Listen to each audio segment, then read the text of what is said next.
Thank you so much for seeing me, doctor. I've been getting this sharp pain behind my shoulder whenever Yeah, pain really sucks. Well, at first I thought it was maybe... do you mind if I ask what you're eating? Marijuana gummy worms. Do you know, I've been practicing medicine for 30 years, and recently I heard about this thing called medical marijuana, and it really makes my day, it just flies by. What did you say? I beg your pardon, doctor? I thought you said something. Look, I would offer you one of these, but the way I understand it, there are these really strict rules on medical marijuana. Like, only the doctor can have it. That's actually the opposite of the way Look at that rainbow. It's filling the whole room. That's beautiful. I didn't see any... I sometimes wonder what the color blue would taste like. I bet it would taste like a lake. You know, doctor, I have another appointment. Oh, wait. I wanted to show you something. Here, if you get down on the floor and you crawl over here to the wall, look at that. It's an electrical outlet, but you can't see the holes. It's like there's a layer of ice over them. That's just a child safety outlet plug. They're actually very common. Child safety? No, someone is clearly messing with my outlets. There's an inlet in my outlet. It could be, I don't know, it could be the government. It could be, what if there's like some kind of society underneath this outlet? Or is it a lake with ice over it? Wow, look at the time. Gotta go. You don't want some medicine for that sinus and what's a sinus infection, right? Maybe I have a sinus infection. And now I forgot what I was going to say. Yeah, you were supposed to introduce me, Colin McEnroe, and welcome to the show. We're going to be talking about medical marijuana today. If you're listening to the show on Wednesday, March 22nd, which most of you, that'll be the vast majority of you who do listen, but some of you will pick it up later on podcast.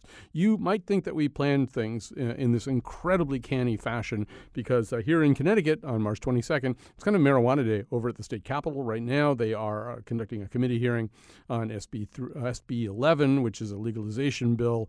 There's also been a bill under consideration that would impose a fairly large tax on medical marijuana. So it's sort of the public policy of it's being thrashed out in the state, even as I speak. I would bracket that by saying that based on Governor Malloy's comments so far, I don't think you're going to see a legalization bill make it out, or it might make it out, but it won't make it through veto. Anyway, that is somewhat here and somewhat there, but it's not exactly what we're talking about today, although I think we will veer off into that from time to time. Let me tell you, first of all, who's here. We've got a great panel today. James in studio with me are James Feeney, Director of Trauma and Surgical Research at St. Francis Hospital and Medical Center, and Godfrey Perlson, Director of the Olin Neuropsychiatry Research Center, Institute of Living, Hartford Hospital and Healthcare, Professor of Psychiatry and Neuroscience at Yale. I have to take like extra breaths for this. Chair of Research Society on Marijuana and member of the Connecticut Department of Public Health Medical Marijuana Board of Physicians, advising Governor Malloy. Joining us by phone, Suzanne Sisley, internist and president of Scottsdale Research Institute in Arizona and former clinical assistant professor at University of Arizona College of Medicine. And also joining us by phone, Stacy Gruber, director of the Cognitive and Clinical Neuroimaging Core, director of Psychiatry, Director of Marijuana Investigations for the Neuroscientific Discovery and Associate Professor of Psychiatry at Harvard Medical School. Well, that's all we have time for. The show's over, but thanks for tuning in. No, it's just that people have very long titles. So I'm going to begin, I think, by we have a lot of things we want to talk about today. I guess maybe some of the overarching questions we want to get into is why is it so hard to study medical marijuana? Why is it so hard to study marijuana in general? In some ways, after a century of foot dragging about marijuana, you could sort of argue that now medical uses of marijuana may outpace slightly our understandings of the risks and benefits of marijuana. So we want to know more about how it works and maybe instances in which it's not the best answer, but we don't necessarily have the ways to investigate this the way we would with other kinds of drugs. There are certain things about marijuana, obviously, about its history and its status as a scheduled substance at the federal level that make it hard to study the things that are vital to know. I think that's one of the main themes of today's show. But none of this will make any sense unless each one of the guests kind of gives us the elevator pitch for what they're studying. So, James Feeney, I'm going to have you start. What's your area of investigation right now? So I am the director of trauma over at St. Francis Hospital in Hartford, and our area of study, and I believe it's probably the first, if not one of the first of its kind in the country, is we're looking at marijuana for pain control for acute pain. So we're talking about people who have broken ribs in particular, but later we'll probably expand that to other fractures. I don't know that anyone else is really studying that, but there's a little bit of data. Actually, it's a pretty fair amount of data looking at marijuana use for chronic pain, people who've had pain syndromes for a long period of time, and also for pain related to cancer. And we sought to sort of kind of usurp some of that data to get our study underway, looking at people who've been injured. All right, so let's stay in the studio here. Godfrey Perlson, what's your primary investigative trail that you're following? So there are really three separate things that we're looking at. One is a completed study of alcohol and marijuana use in Connecticut students that we did at CCSU and Trinity, where we just followed freshmen for 2 years with MRI scans and EEGs to look at people's drug use and its impact on their college grades. Second study is from the National Institute on Drug Abuse that's giving us a grant to look at the neuroscience of marijuana-impaired driving. So we have people that we give acute doses of marijuana in a double-blind fashion to have them drive inside of an MRI scanner and on driving simulators. The third study is from the National Highway and Traffic Safety Administration that's paying us to develop roadside, curbside tests of field sobriety for marijuana-impaired driving. All right, so now let's go to the phones. Stacy, what are you studying right now? So we actually have two sort of programs developed here at McLean Hospital. One, I spent a little more than 20, too many years to mention, looking at the impact of recreational cannabis or marijuana on cognitive function, brain structure, brain function, and other measures using some neuroimaging techniques and offline and clinical diagnostic measures. And more recently, about 2.5 years ago, we started the Marijuana Investigations for Neuroscientific Discovery program designed to look specifically at the impact of medical cannabis or medical marijuana use on things like cognitive performance, which had never been done before, clinical state, quality of life, all the same types of measures, including neuroimaging, in individuals before they began using, and then we follow them over a period of a minimum of 1 year. We have a couple of other programs that are being supported through MIND as well, but basically designed to look at the impact of medical cannabis on a number of different areas of function, including driving simulation. Okay, so I want to. Driving is something I think we really want to talk about with a couple of these investigators. So, Sue, you're last but not least. Tell us what you're looking into right now. Sure. We're doing a triple-blind randomized controlled trial looking at 4 different varieties of whole plant cannabis in military veterans that have post-traumatic stress disorder. So this is an FDA phase 2 trial, and we're currently enrolling veterans in the study, and it'll take about 2 years to complete, so we should have published data in 3 years. And we're also in the middle of getting approval for another controlled trial looking at cannabis as substitution therapy for opioid dependence. All right, so there's obviously some intersection between what you're doing and what James is doing, and we'll come to that. Sue, while I've got your attention right now, because I want to have all the researchers talk about this, but it sounds like that what you're doing is a highly controlled trial. Some of the trials we're talking about are more what they call observational trials. The difference here in the world of marijuana would be that you have to use a certain kind of approved and standardized marijuana, whereas maybe Stacy with some of her studies can actually have people get their own marijuana and then test it and look at it and learn a little bit more about what it is that they're using. I want to talk about both of those things, but Sue, you and I think Godfrey are at times at least in the same bind, right? You can really only use one kind of research marijuana, and there's only one place that makes it available. So this is something people don't know about. Tell people about the marijuana from Ole Miss. Sure, yeah.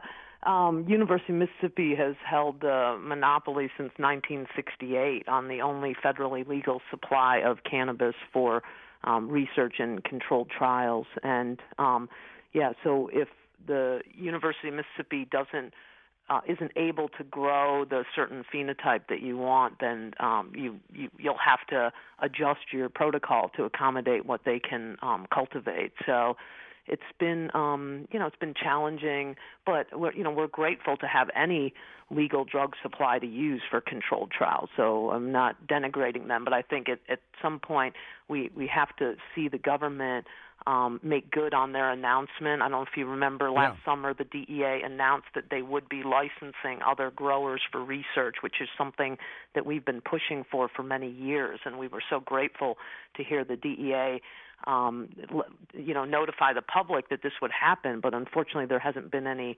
movement yet toward that goal, and the DEA didn't announce any timeline associated with that with the idea of licensing other growers didn't come with any timetable. So we're not sure when it'll happen, if it will happen in time. Right now, for phase 3 trials, you're not allowed to use cannabis from University of Mississippi. NIDA, cannabis from the National Institute on Drug Abuse is not allowed to be used for drug development studies in phase 3. It can only be used in phase 1 and phase 2. So that's a challenge we have. For researchers that want to do work in phase 3, they won't have a drug supply to utilize. Godfrey, Sue's a nice person, so she doesn't want to denigrate the Ole Miss marijuana that has a monopoly on research. Can we denigrate it a little bit? I mean, in the reading that I've done about it, it indicates that it doesn't really resemble very much the marijuana that I would get from a medical dispensary here in Connecticut, or that I would buy from my friendly neighborhood supplier of marijuana in a less legal form, right? It's its own little thing, and the idea that it's going to bear a resemblance to real-life marijuana use seems slim to me. So this was true until about 18 months ago, where if you ordered marijuana from Mississippi and Mohammed El-Suli, who's the physician in charge, you get pre-rolled cigarettes, so basically government joints. And these things were rather poorly put together. So after a month, the can would be full at the bottom of marijuana residue. These things would fall apart. It looked like the joints had been attacked by a band of manic weasels. They were very poorly constructed. But in the last 18 months, if you order floral marijuana, basically herb marijuana, there's now an extensive menu of different kinds, different concentrations of THC, different concentrations of cannabidiol. So we're able to get for our studies the highest dose available of THC, which is 14%. And this arrives as what would look like a bud that you bought at your dispensary that's been through a spice grinder. But it's less stems than it looks better than it used to. I'd put it that way. Although, Sue, I don't know. I read some other places that maybe this is pre-18 months ago, but that it had lead in it, it had mold in it, and sometimes people dropped out of studies just because it was so nasty. It's what we discovered through the process. We've done secondary testing on the cannabis from University of Mississippi, and what we discovered is that they don't test for mold, for instance. Apparently that hasn't been part of their testing protocol, and yet that's something we require in most all of the other medical, the state-level medical cannabis programs around the country, that they're all required to make sure their mold levels are below a certain threshold. So I'm not sure, like I said, the study drug may not be ideal, but it's the only supply that we have, and hopefully this, information coming to light about NIDA cannabis will push the DEA to finally move forward on licensing other growers. It's not just about the quality of the case. It's really more about the diversity of phenotypes. The fact that we don't, if you're a scientist that wants to study unique cannabinoids like THCV or CBN or CBG, it's really tough to get NIDA to be able to grow these sort of unique phenotypes that aren't currently available on the menu on the NIDA website. So, Stacy Gruber, one way to get some of these unique phenotypes is to ask people just to bring in whatever they had in the top drawer of their bedroom bureau in the first place. My sense is that that's some of the kind of observational studies that you've done, that you've had people bring in their marijuana and then just tested it to figure out what it is? So that's part of what we've done. In the large-scale observational study of the medical marijuana patients, that's one thing we do. We have, as Sue and Godfrey appropriately point out, we have this single source. We also we have an approved clinical trial by the FDA, but we're currently on hold with it because of a sourcing issue. So, one mechanism that you can utilize is you have individuals submit product samples, that is, let's say their most commonly used 2 or 3 samples for analysis. And what you find very quickly, and we've seen this with our recreational consumers as well, is that, again, Godfrey pointed out the max potency of THC, for example, is 14%. Most often we're seeing THC potency levels significantly higher than that, and we see a very wide range of other cannabinoids, which are critically important for lots of different indications, as Sue appropriately points out, which makes our lives a little more frustrating. The importance of being able to, isolate individual cannabinoids with specific ratios, again, not just the 2 main players of THC and CBD, but others that are likely to really affect a change is critical. So you have this sort of observational mandate where, you don't really have much choice if you want to sort of study what people are actually taking for external validity purposes. But you're limited in terms of what you can do with clinical trial models. And Godfrey's right, NIDA's expanded their drug supply portfolio exponentially. James Feeney, you're doing pretty much the same thing, right? At least with some of your studies, studying what people actually do use as opposed to what NIDA gives you? Actually, no. Oh, okay. Actually, we're not. What Okay. we're doing is we're putting people out into the dispensary system here in Connecticut, and the dispensary system in Connecticut is very, very medicalized. It's not quite like I think the other sources of marijuana. There really isn't a menu per se. What we're doing is we're kind of limiting people to 1 or 2 elements that they can use from the dispensary system. Essentially, everybody's starting with a pill. Mm-hmm. Nobody's smoking anything. There's no vaping.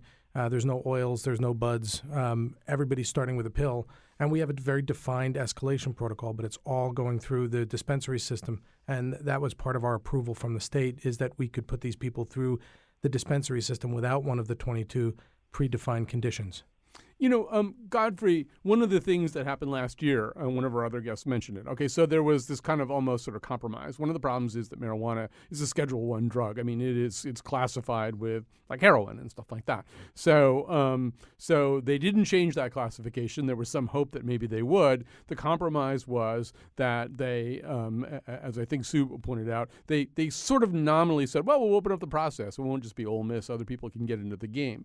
Is part of the problem, and this isn't necessarily something you would know the answer to, but it would seem to me that if it's still Schedule I, if it's still, a drug that the federal government frowns upon at a criminal level, for me to go to my dad and say, can I borrow $40 million to start up some research strains of this drug that has this highly problematic and double-edged status in society? I mean, I would imagine getting people to invest in creating research marijuana might be kind of complicated.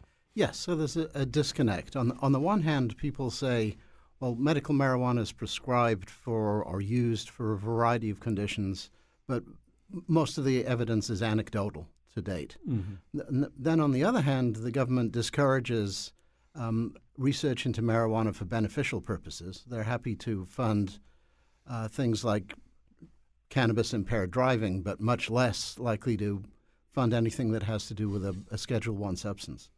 And that's not likely to be resolved anytime soon. And then the other thing is the legal issue. Since at a federal level, marijuana is still an illegal drug, despite what states have mandated, that is another disconnect. So if your hypothetical person invested their large amount of money, the feds may come and raid them at any time. And that's uncertainty discourages research.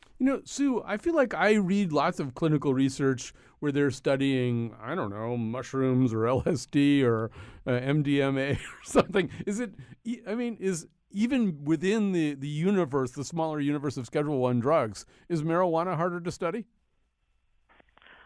I will say yes. I mean, my study sponsor, MAPS, is a pretty well-known nonprofit that does an immense amount of psychedelic research, and studying MDMA has been much easier for us than studying cannabis. We're already in phase 3 trials with MDMA for PTSD, but we're just now starting, looking at cannabis for PTSD in an early phase 2 trial. And this trial has taken us almost 7 years to get underway, and it doesn't work that way for MDMA or LSD or any of the other drugs in Schedule 1. And I would argue that's primarily because of this DEA monopoly. It's also because of there were other hurdles along the way, like a public health service review, which a redundant, unnecessary review that occurred after we'd already received FDA approval. That took us 3 years to get through and didn't even require any protocol changes afterwards. But those were the kind of things that were impeding cannabis research over the last few decades. And fortunately, public health service review has now been eliminated, partly because of the onerous experiences of scientists. And then this DEA monopoly, once that gets dismantled, hopefully that will lead to kind of a renaissance of cannabis research in this country. Stacey, I feel like, as just going through the notes for this show and the work that our producer Betsy Kaplan did on this, I felt like I was experiencing this really kind of odd catch-22. In some ways, like I read about your research and, well, let me do it the other way around. We want to know more about how marijuana works, what it does, what its efficacy is in certain medical treatment kind of contexts, in clinical contexts. We also want to know what the risks are versus the benefits. We want to know a lot about how marijuana acts on the brain. So it would be a lot easier to do that if it wasn't a Schedule 1 drug, or maybe if it was legal or whatever.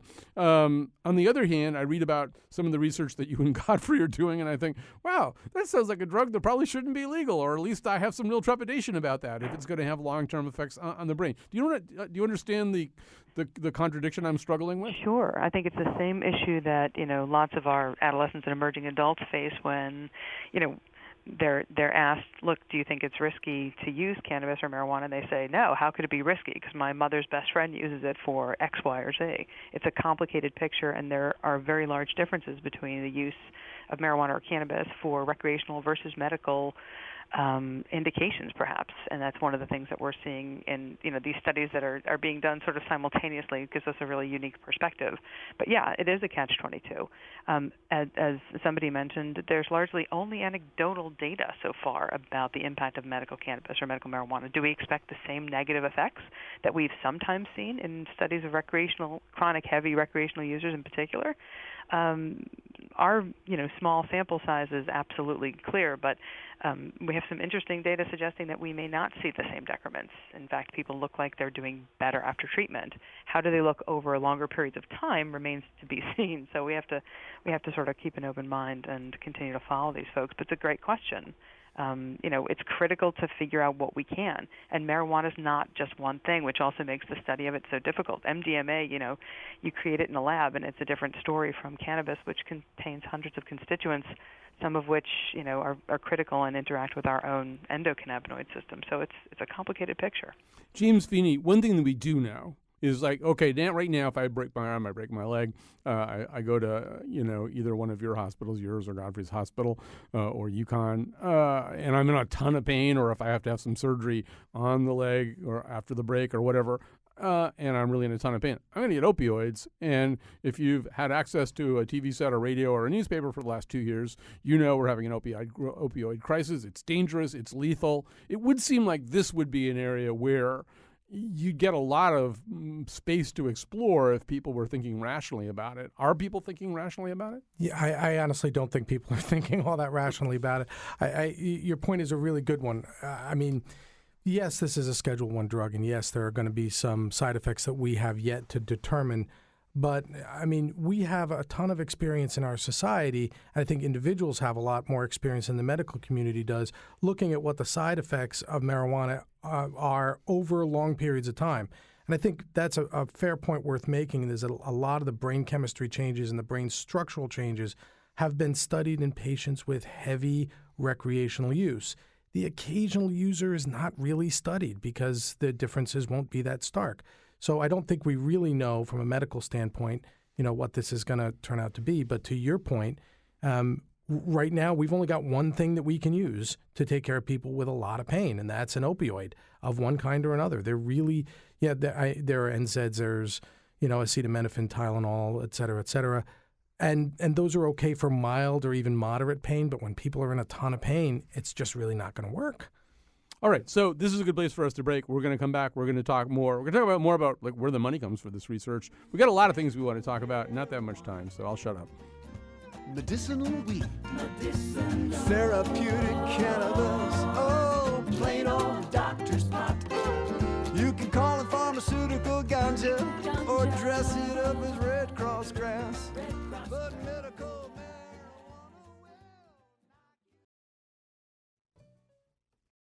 We're actually right now, at least at around 1 o'clock time, interrupting the confirmation hearings for Neil Gorsuch, which you should be able to get a medical marijuana prescription to watch those. But you can. So let me just tell you who's here. I'm going to do short introductions, or the show really will be over. James Feeney, Director of Trauma at St. Francis Hospital and Medical Center. Godfrey Perlson, Director of the Olin Neuropsychiatry Research Center at the Institute of Living and Hartford Hospital and Healthcare. Stacy Gruber, Director of Cognitive and Clinical Neuroimaging Core. She is also an Associate Professor of Psychiatry at Harvard Medical School. And Suzanne Sisley, Internist and President of Scottsdale Research Institute in Arizona. Okay, so James, I'm going to go right back to you. You ended the last segment, but I just want to go from there to just money. All right. Okay. So here you're doing this thing, which really, I mean, if it turned out that marijuana was as good or almost as good or sometimes as good as opioids for treating, the kind of pain that you're looking at right now, particularly the kind of trauma pain and stuff like that. That's like a really big deal, and in terms of what I assume our federal drug policy is, you'd think, well, that would be really great, get us a little bit out of the opioid business, maybe save some lives, avoid some addictions. I'm just assuming you're just being showered with federal research money. Yeah, I would have assumed that too. I was hoping for that, but fortunately it didn't happen. The truth was we applied for several grants through several agencies, some federal and some private, and all of them politely declined. And the reason for that, as I heard from other people, was that this is a very risky time to do marijuana research, both politically, given the current political climate, that we don't really know what the Justice Department is going to do with respect to legalization of marijuana in states while it's still federal Schedule I, and also when it comes to just the fact that it still is a Schedule I from a medical perspective. Just sort of funding that kind of research. So after a fairly long period of time of trying to fund our research, externally, what we ended up doing was setting up a foundation where the physicians from the trauma division over at St. Francis could donate money to fund the research ourselves, and that's what we did. That's what we ended up doing. We're self-funding this research. If you want us to come over and do a pledge drive for you, we know how to do those. We are experts. So you always get me. That's right. So Sue, I think I want to go to you next because I think one of the things that we need to emphasize is that sometimes you can get money, sometimes you can't get money. Sometimes you just have to jump through a lot of damn hoops with a lot of people who want to maybe even kind of retexture the nature of your research in order to get the money. Is that something that you've had some struggle with? Yeah, that's a challenge that, the folks who want to fund research often have a vested interest in the outcome. They want to see marijuana made to look good. And, of course, we don't take money like that. We're not interested. We're committed to collecting objective data on how cannabis works or doesn't work, what are the, risks and benefits. And so we don't want to, for years I've done pharma trials, and there were many studies with big pharma that never saw the light of day because they didn't make their study drug look favorable. And so I'm very happy to be working for a nonprofit now where I don't have to, we intend to publish all of the data, the good and the bad of cannabis will all be put into the public domain for everyone to scrutinize. But money has been a big challenge for us from the beginning. We've had the same struggles as the rest of these scientists where we've applied at all levels, state, federal, wherever we could find grant money. We couldn't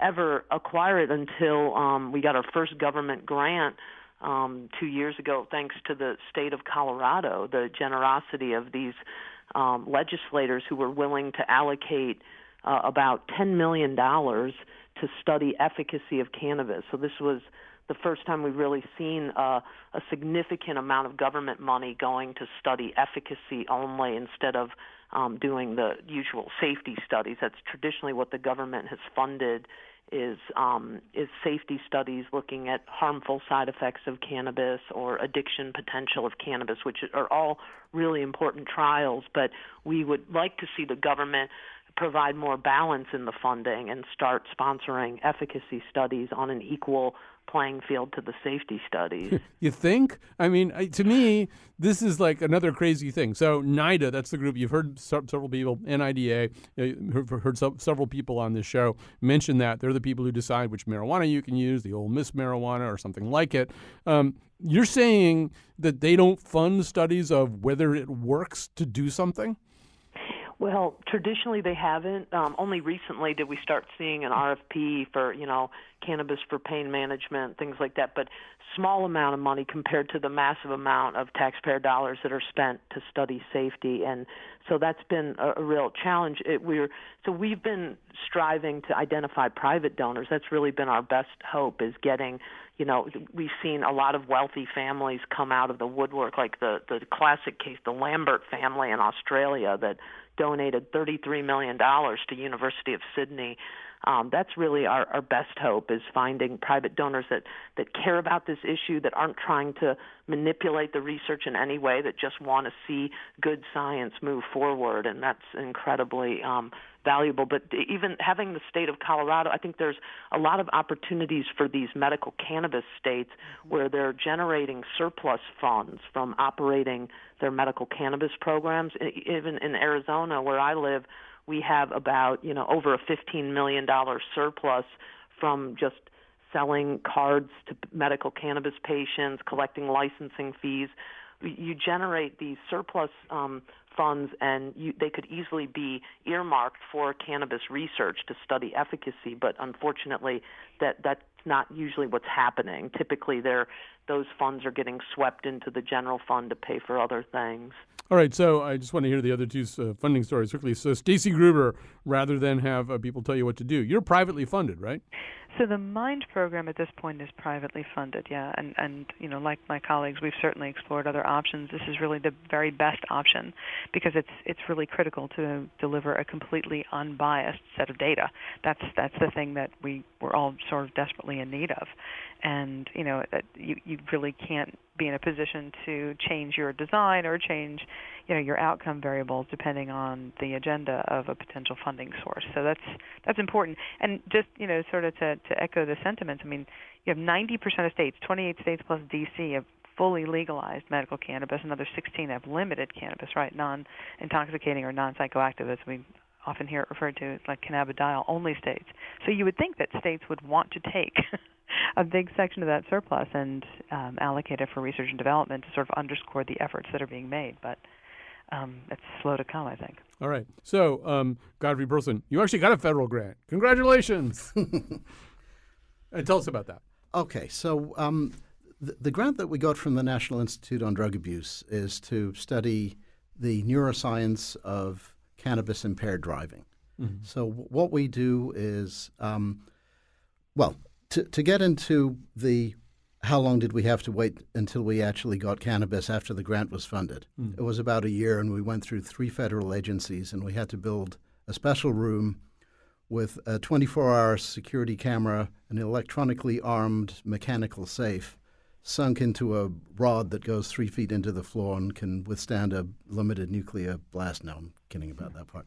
So there are many hoops to jump through, but the study is funded by NIDA, and it's looking at 90 individuals who are either occasional or regular smokers of cannabis. And they come in on 3 separate occasions, and we're blind, as they are, as to what they're taking from the vaporizer. They're given an acute dose that would be equivalent to either a strong, medium, or weak, i.e. placebo joint. And repeatedly, they have to go into the MRI scanner and drive in virtual reality, flat on their backs, but we train them to do that. They come out and drive on a high-end driving simulator. They're given a bunch of cognitive tests. We continually take saliva and blood samples to look for THC and its metabolites, and then rinse and repeat over the course of an 8-hour day. So we're interested not only in acute impairment, but when it wears off and under what circumstances, relationship of blood levels of these drugs to driving impairment and cognitive impairment. So we're going to come back to some of this, kind of how it plays out in the field of public policy in the final segment. But, James Feeney, I want to come back to something that you said, which was that nobody's really sure what the attitude of the Justice Department's going to be or any of the other aspects of the Trump administration. I don't know, I think you could be somewhat sure anyway. I'm going to read you a quote. I'll try to read it in the appropriate voice. I reject the idea that America will be a better place if marijuana is sold in every corner store, and I am astonished to hear people suggest that we can solve our heroin crisis by legalizing marijuana so people can trade one life-wrecking dependency for another that's only slightly less awful. Our nation needs to say clearly once again that using drugs will destroy your life. That, of course, is Jeff Sessions, the Attorney General. And a very good imitation of him, I might add. Well, I practice in front of the mirror. But, I don't know. How much of a message do you need? I mean, it seems like obviously the Obama administration wasn't, dealing with this with open arms.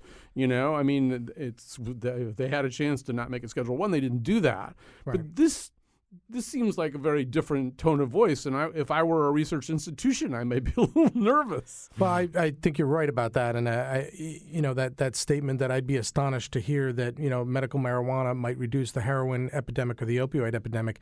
I would really love the chance to astonish, Mr. Sessions, because I think that when the data comes out, we may find exactly that. I mean, there's certainly a fair amount of anecdotal data that a lot of people who are addicted to opioids who go into medical marijuana programs stop taking opioids as a result. And there's also a fair amount of anecdotal data, again, that in states where medical marijuana is made legal, the opioid problem seems to recede.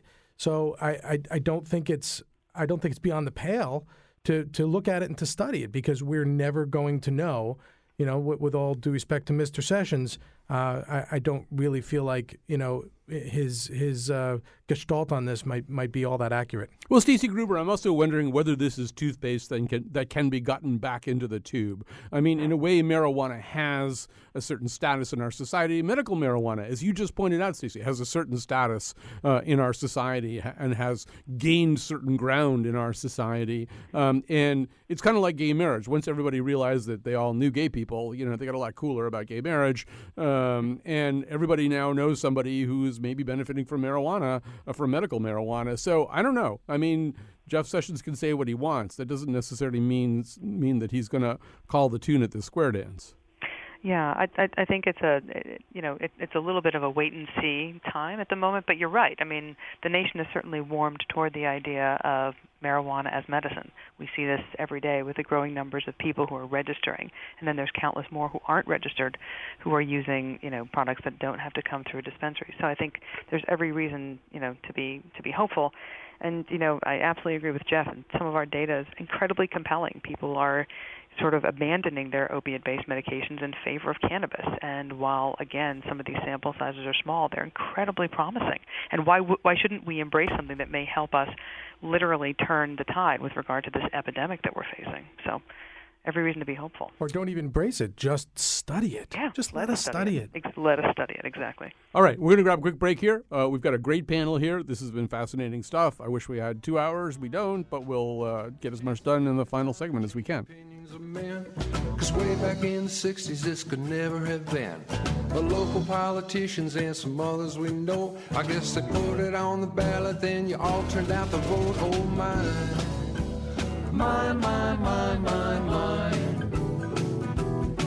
doing good, hoped I would.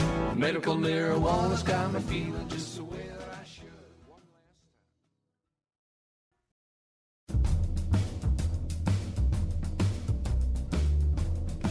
In all this scientific research, I want the answer to only one question.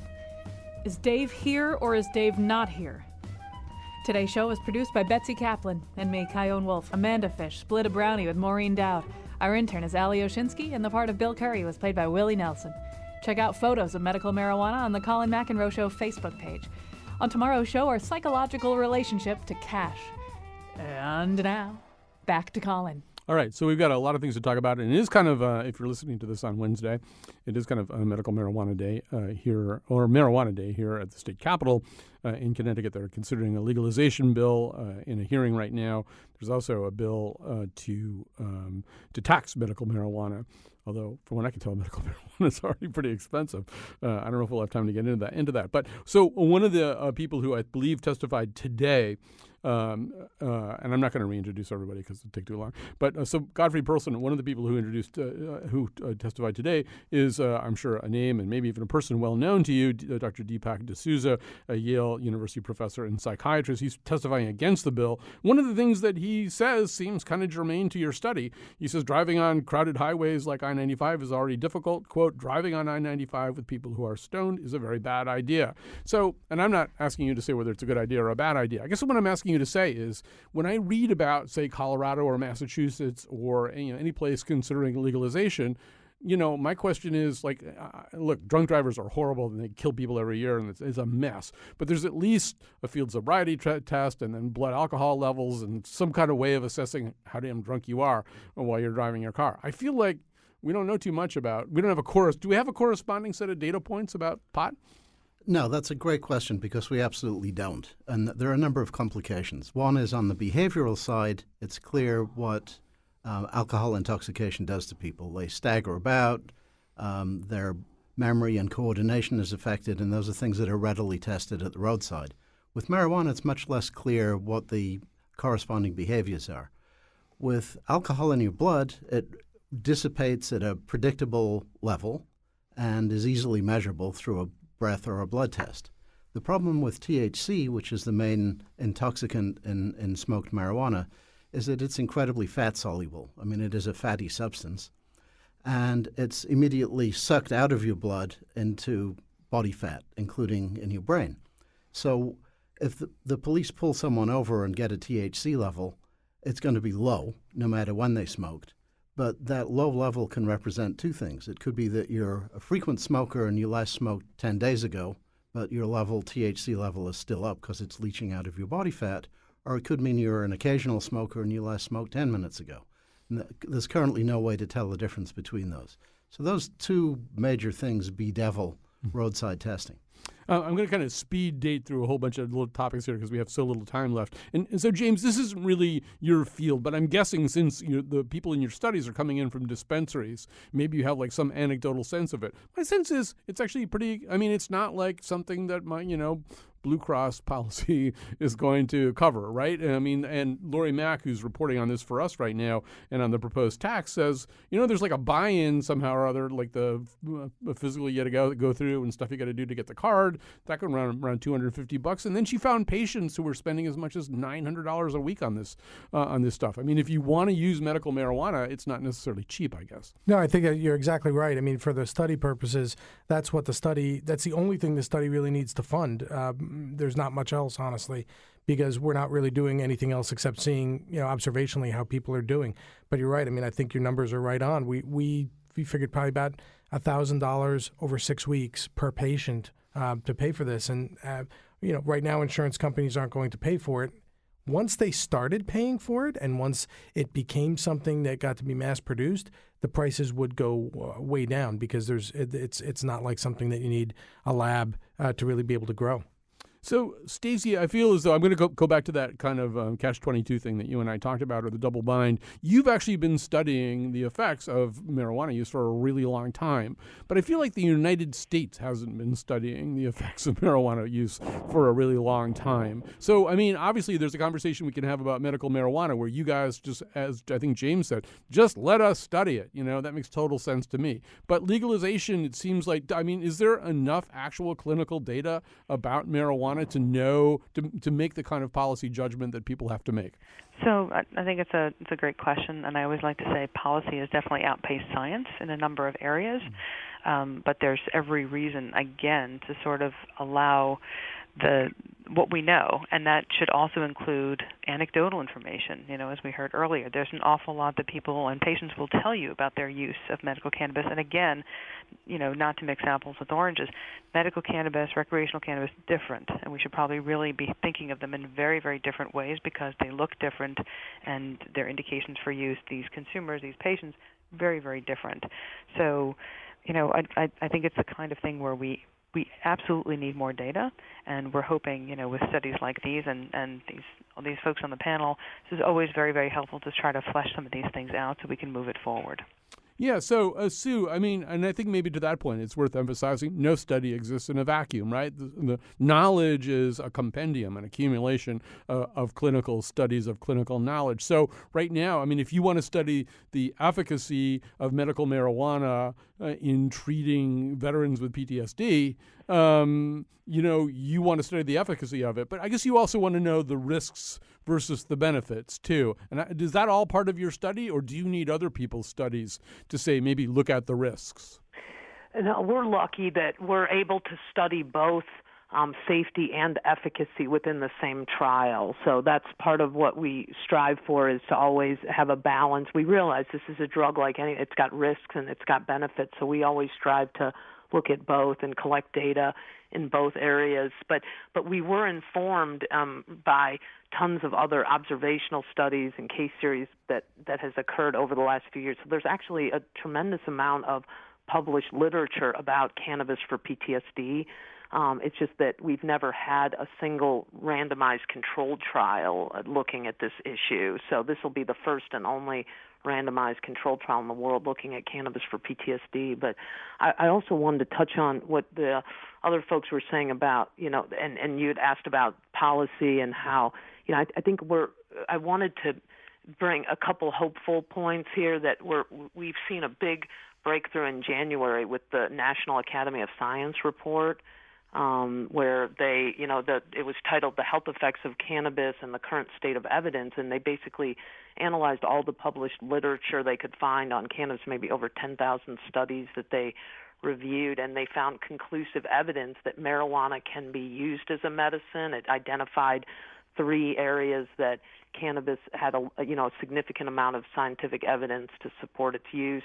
So I think that was a game changer, because it's a very respected federal agency, the National Academy of Science, and hopefully that will inform public policy down the road. Yeah, it's true that we desperately need more controlled trials, but there's already an immense amount of scientific literature published in many peer-reviewed journals confirming some of the therapeutic benefits of cannabis. It just needs to be, we need to continue digging and seeing the government hopefully loosening some of the restrictions on these studies. All right, so we've only got about a minute and change left. I dare not ask any scientific investigator a question that only has 1 minute left to answer it. So I'm going to thank, once again, James Feeney from St. Francis Hospital and Godfrey Perlson from Institute of Living in Hartford Hospital, Suzanne Sisley from the Scottsdale Research Institute in Arizona, Stacy Gruber, who wears many hats, including, are you mainly at McLean? Is that where you are mainly? I am. Yeah, so mainly at McLean in Belmont, Massachusetts. And I want to thank Betsy Kaplan, who's the person who put this whole thing together. She did, as usual, an excellent job of preparing me. Just if you're listening now, just at 1 o'clock on Wednesday, or 1 to 2, it's almost 2 o'clock on Wednesday. Let me just say that at 7 o'clock tonight, we're going to rerun a show that was preempted by hearings on Monday. It's about sort of different factional disputes within the Trump administration, like who is setting policy, for the State Department, who's setting policy within the White House. Well, if you didn't get to hear it, which basically you didn't, it's a really interesting show. It's on at 7 o'clock tonight. This show will re-air at 9 p.m. tonight, so tell your friends. Thanks to everybody, and we'll talk to you tomorrow. Out of breath, I am left hoping someday I'll breathe again, I'll breathe again, I'll breathe again, I'll breathe again, I'll breathe again. Lydia, I know you've been having problems with anxiety and getting enough sleep and stuff, so if you want, you can try some indica. It's a strain of marijuana that... Oh, no. I'm just not comfortable with that. That's pot. That's not okay. That was worth a shot. If you want, I can lend you my other vaporizer. It's got this all-natural, organic, Connecticut-grown herbal extract. Some people say it helps with their stress, but it's herbal, so you never know if it's really gonna. Sounds great.